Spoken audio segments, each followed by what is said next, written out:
Hello friend, कशा सर्वजण? I hope की तुम्ही सर्वजण ठीकच असाल। मी प्रियंकाच्या सवारीमध्ये तुम्हा सर्वांचं पुन्हा एकदा खूप खूप स्वागत करते।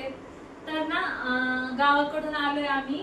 2 दिवस झाले गावाकडून येऊन। 2 दिवसापासून मी घरच आवरत आहे आणि घरामध्ये पण बघा ना, आपण 4 दिवस काही नसलो घरामध्ये की कसं होतं ना, घरामध्ये सगळीकडे असं पसारा काय एवढा नव्हता, पण धूळ पसारा तर आम्ही आल्याच्या नंतर झाला। कारण कपडे वगैरे धुवून टाकायचे होते, म्हणजे कपडे पण जे आम्ही रोज घातले होते ते तसे तिकडे मी धुवायचेच, म्हणजे जे घालायचे, पण जे आम्ही ट्रॅव्हलिंग मध्ये येता जाता घातलेले होते ना, ते कपडे धुवायचे होते। आणि तिथं पण बरंच फिरलो ना, तुम्ही बघितलेच ते मागच्या व्हिडिओ मध्ये। तर म्हटलं चला आपण जरा व्हिडिओ वगैरे शूट करूया क्लिनिंगचा। आणि जे काय मी आता कपड्यांच्या घड्या वगैरे घालणार आहे, तर त्या कपड्यांच्या घडे वगैरे मी करते। आणि सायली सुद्धा आहे इथं, मला हेल्प करून सायली सुद्धा। तर आज सॅटर्डे असल्यामुळे तिच्या स्कूलला सुट्टी असते, त्यामुळे मी आता दाखवते माझं जे काय आता इथून पुढचं रुटीन आहे। आता आंघोळ वगैरे केली, तर आता विचार करतेय काहीतरी करून खाऊ। किचन वगैरे आवरून सगळं करून मग आंघोळीला गेले होते, तर आता विचार चालू आहे काहीतरी करून खावावं, कारण खूप भूक पण लागली आहे। तुम्ही कंटिन्यू करा व्हिडिओ। आणि जे कोणी आपल्या चॅनल वरती नवीन येत आहेत ना, त्यांनी प्लीज सबस्क्राईब केल्याशिवाय पुढे जाऊ नका, कमेंट करायला सुद्धा विसरू नका। तर चला मी कसं आवरते ते बघा। तर ना चला आता मी तुम्हाला ना माझा किचन आवरलेला मी दाखवते किचन मध्ये। आणि हे बघा इथं असे कपडे वगैरे आटकून ठेवलेत, कारण कपडे सुकत नाहीयेत, मग काय करणार ना। तर किचन वरचं मी सगळं आवरले ते दाखवते।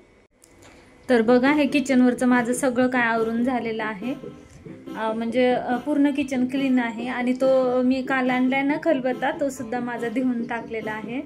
आणि हे मी बॉटल ह्याच्यासाठी ठेवली की फिल्टरचं जे वेस्ट पाणी जाते ना, तर ते मग वेस्ट होऊ नये म्हणून मग मी तिथे भांड्यांना वगैरे ते वापरते पाणी। आणि हे झाडनं खूपच सुकून गेलंय, त्यामुळे मग त्या झाडासाठी पण। आणि हे 2 स्नेक प्लांट बघा ना किती छान दिसत आहेत ना, खूपच छान वाटतायत हे। आणि हे सुद्धा इथं बॉटल मध्ये ठेवलेलं आहे, खूप छान दिसतंय, मला तर खूप आवडलं। तर फ्रेंड तुम्ही पाहिलं ना, माझं किचन वगैरे सगळं आवरून झालेलं आहे। आणि आता मी काहीतरी करणार आहे, कारण भूक तर खूपच लागली आहे, त्यामुळे आधी काहीतरी करते आणि नंतर कामाला सुरुवात करते। ते म्हणतात ना, आधी पोटोबा नंतर विटोबा। तर चला मी आता काहीतरी करते, तुमच्याशी जे काय करेन ते तुमच्याशी शेअर करते। तर ना फ्रेंड आता मी शेवयाचा उपमा बनवणार आहे। तुम्ही माझी रेसिपी बघा मी कशी बनवते। तर ना कढईमध्ये पाणी ठेवले, आता पाणी ठेवले, त्यानंतर त्याला उकळू द्यायचे, तेल टाकून घ्यायचे पाण्यामध्ये। तर ना मला एवढी भूक लागली होती, खूपच भूक लागली होती, आणि मी काय बोलते ते सुद्धा मला कळत नव्हतं। मागचा शब्द पुढं पुढचा मागा असं होत होतं। तर आता इथं फायनली उकळी आलेली आहे, उकळी फुटलेली आहे। आणि इकडे फिल्टरचं पाणी सुद्धा भरलंय आणि वेस्ट पाणी सुद्धा भरून गेलंय, ते बॉटल वगैरे भरून गेली आहे। तर आता ते बॉटल बंद करते आणि आता चाळणी घेतलेली आहे। थोडंसं पाणी थंड टाकून घ्यायचं त्याच्यामध्ये, कारण ना डायरेक्ट आपण गरम असतं, त्यामुळे आपण आपल्या त्या किचन काउंटरवर असं डायरेक्टली आपण काय गरम हे करत नाही ना, तरीसुद्धा थोडंसं गरम होतंच। आणि त्यानंतर मग मी सगळं पाणी वगैरे गाळलं थोडंसं, म्हणजे तुम्ही बघितलं ना मी थंड पाणी टाकलं होतं। तर आता इथे फोडणी देते। फोडणीमध्ये मी जिरे आणि मोहरी आणि लसूण टाकलेले आहे। आणि त्यानंतर थोडीशी हळद, थोडंसं तिखट आणि थोडंसं मीठ आणि मॅगी मसाला हे असं टाकलेलं आहे। आणि हा झाला आपला शेवई उपमा तयार झालेला आहे। म्हणजे ह्याला तर मी उपमाच म्हणतात असं ऐकलेलं आहे, तुम्ही काय म्हणता ते कमेंट करून सांगा। त्यानंतर आता फायनली मी खाणार आहे। तर झालेली आहे छान अशी डिश, आता मी डिश रेडी करते। तर चला आता मी खाऊन घेते, कारण खूप भूक लागली आहे। चला तर भेटूया पुन्हा। आणि ना फ्रेंड, हा आमचा मन्या आहे। मन्या आम्ही गावाला गेल्यावर मन्या बिचारायला काय झालं होतं काय माहिती, सारखा उलटी करायचा आहे ना रे मन्या। तर ना फ्रेंड तुम्ही बघा, ह्या कशा एवढे कपडे आहेत बघा घडे करायचे। तर आता ह्या मी घड्या करते। तर ना ज्या कोणी आपल्या ताई व्हिडिओ बघत असतील किंवा ज्या कोणी आपल्या मैत्रिणी व्हिडिओ बघतात, त्यांना मला एक प्रश्न करायचा आहे की खरंच तुम्ही पण गावाला गेल्यानंतर असं होतं का हो तुमच्या घरीसुद्धा?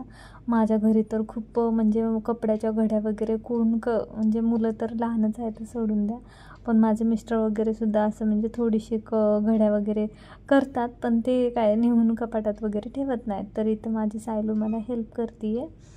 तर तिला म्हटलं, बाळा तू जे उलटे कपडे आहेत ना ते सरळ करून दे. तर ती मला सरळ करून देते आहे कपडे सगळे. आणि त्यानंतर मग ती म्हणली, मम्मी तू घड्या कर आणि मग मी तुला नेऊन ठेवते. तर मग मी तिला तसं सांगितलं, तिने केलं जसं जसं मी सांगते तसं तसं तिने बिचारीने केलं. आणि मग हे सगळं झाल्याच्यानंतर मग आता मी ह्याच्यावरच व्हिडिओचा एंड करणार आहे. पण ना त्यापूर्वी मला एक प्रश्न पडलेला आहे, मी तुम्हाला ते विचारणार आहे. तर ज्या कोणी आपल्या ताई व्हिडिओ बघतायत ना त्यांच्यासाठी तुम्हीसुद्धा तुमच्या गावाला वगैरे गेल्यावर असं होतं का हो कधी एवढे कपडे वगैरे पडतात, मग ते तुम्हाला होतं का? म्हणजे मला तरी खूप माझं हे होतं आणि खूप असं काय म्हणतात ते, गावावरून आल्याच्यानंतर एकतर आपलं रुटीन हे होतं म्हणजे सगळं डिस्टर्बच होतं आपलं. तर तुम्ही कसं करता ते मला कमेंट्स करून सांगा. आणि ज्या ताई नवीन असतील त्यांनी आपल्या व्हिडिओला लाईक आणि आपल्या चॅनलला सबस्क्राईब आणि कॉमेंट करून सांगायलासुद्धा विसरू नका. तर आता झालेले आहेत फायनली घड्या वगैरे करून. आणि आता सायलूने माझ्या बरीच मला हेल्प केली. तर सायली नसती तर मला सगळ्या गोष्टी कराव्या लागल्या असत्या. आज सॅटर्डे असल्यामुळे तिला सुट्टी होती म्हणून ती, आणि मी जो गाऊन घातलेला आहे तसंच तिला पण मी टॉप शिवलेला आहे, मी मागच्या व्हिडिओमध्ये सांगितल्यानंतर मग मी गाऊन घातला म्हणून तिलासुद्धा तोच टॉप घालायचा होता, म्हणून मग तिनेसुद्धा तोच टॉप घातलेला आहे. जे ब्लाऊज दाखवते ना ते मी स्वतः शिवलेलं आहे आणि ते छान म्हणजे तुम्ही मला पाहिलेच दादूच्या बड्डेच्या वेळेस. आणि ही जी साडी आहे ना तर ही मला मावशीने घेतली, माझ्या आईच्या चुलत बहिणीनी, औरंगाबादला तीसुद्धा राहते ना, मग तिने घेतलेली आहे. साडी कशी आहे कॉमेंट करा आणि चला आता बाय.